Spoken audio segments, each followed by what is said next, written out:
Oğlum size. Hep böyle oyunun diyeyim hadi. Sakkal sevincini böldüğümüze göre bu akşam neyin var neyin yok çıkart döküsün onun üstüne razı boydu.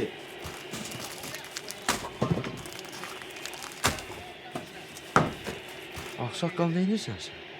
Ha biz görüb seni dalaycan gəlin oxşuyuruq. Sənin deyirəm razı boydu neyin var neyin yok döküsün onun üstüne.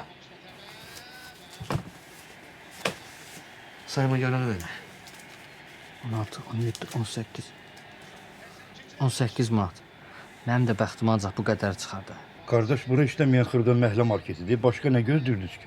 Kassanı aç. Ha? Aç kassanı. Get kasayı. Bu da boşdur. Əmi, kartda varsa bəlkə kart to kart eləyək. Gizləmədir razı boy edirəm ki gitsin yana.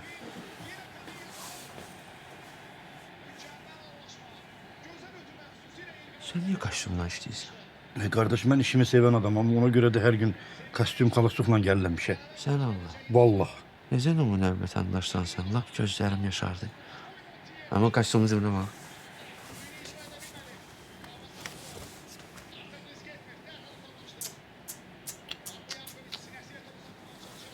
Bu da nümunəvi vətəndaş.